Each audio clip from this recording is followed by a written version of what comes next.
Episode 354, An Unstoppable Foe. Cassius burst through the air toward Alex.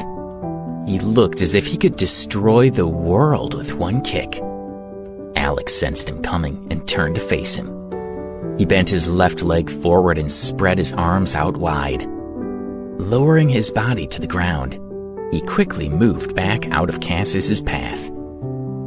Alex's movement caused Cassius to falter slightly, but not enough to lose his footing. Alex remained poised and ready.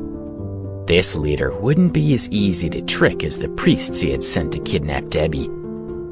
A look of surprise flashed across Cassius's face when he failed to knock Alex down. But he stood his ground and stared intensely into Alex's eyes. A heavy silence descended over the two as one regarding the other, anticipating the next move of their unexpectedly skilled opponent. Dark clouds covered the bright moon. A gloomy air descended upon the scene of the ceremony. A cold wind blew through. Then, Cassius curled up his hands and circled Alex. Alex put his hands on his hips, his eyebrows furrowed and eyes glowing like fire. Nothing would stop him from saving Debbie. He calmly watched Cassius take step after step, ready to resist his next attack at any time. "You're from Baltimore?" Cassius asked, his eyes glowing green in the dark. "Yes," Alex answered. There was something strange about Cassius, especially the way his eyes glowed. It indicated to Alex that Cassius must have taken some kind of drug, maybe one that increased his power. He wondered what kind of enhancements the drug offered him. He got a chance to assess this when Cassius made his move. He ran up to Alex like a ghost, going straight through his body. He was faster and more skilled than the 4 Black Orchid priests. Alex had to lean over to quickly grab his fist. But as he seized it, he realized it felt as if Cassius's hand had no bones. It was like he was striking at nothing and couldn't hurt the other man. "What technique is this?" Alex mumbled under his breath. Putting his hand away, Cassius regained his composure. He kicked his leg out to sweep under Alex. A faint sound of thunder and wind whistled through.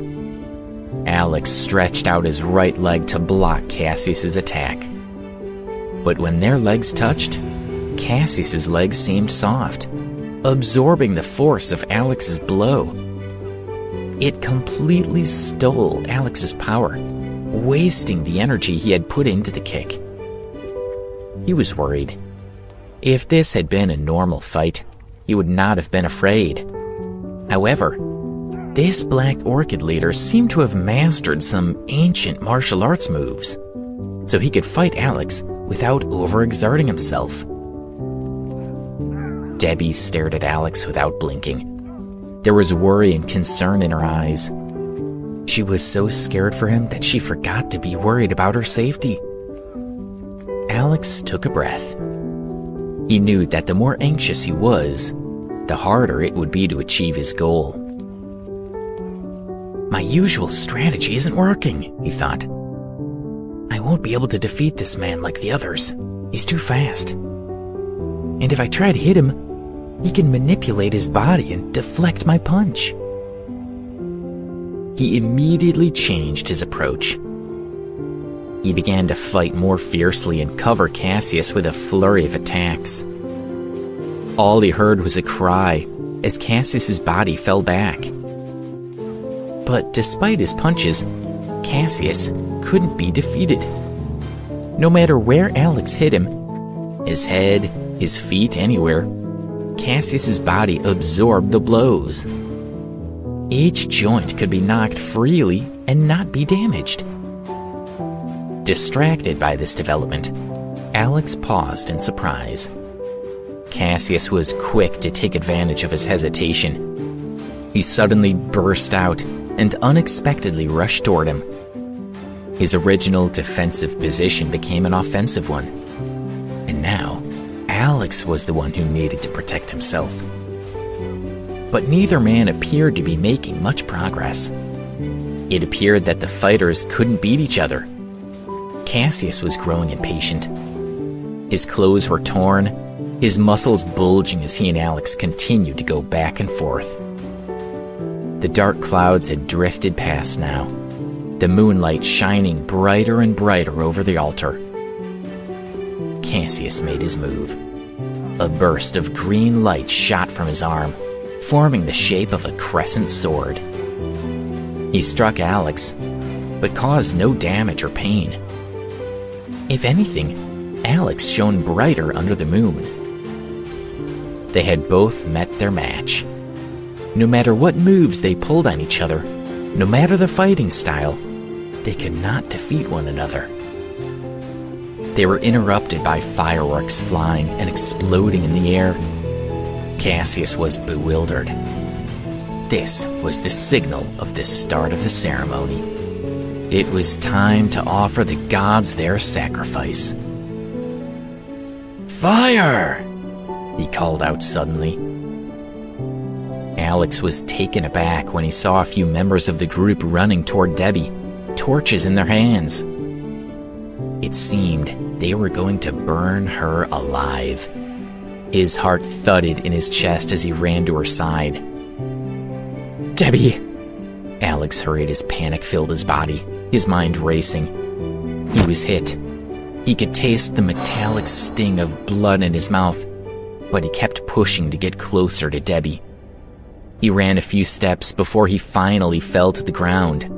He was shaking slightly, but he used his remaining steps to try and crawl to the pillar. "Debbie!" he whispered hoarsely. Debbie was heartbroken and cried helplessly. Alex was pale. The blow from Cassius had destroyed their love and their future. If Alex was unable to save Debbie, she would be burned by fire. His mouth was bleeding. He murmured and continued to crawl toward Debbie, dragging himself inch by inch. She strained against the chains and stretched out her hand to try to grab hold of him. Just as he was about to get close enough to touch her, Cassius quickly stepped forward and pushed Alex's hand away. "Begin!" Cassius's voice was harsh. He closed his eyes, ready for the ceremony to start. The torch fell on the wood at Debbie's feet. The fire grew bigger and bigger. She was completely trapped in the fire and surrounded by the flame. Alex gritted his teeth and squinted his eyes. He was about to witness the death of the love of his life in a sea of fire. It was too painful.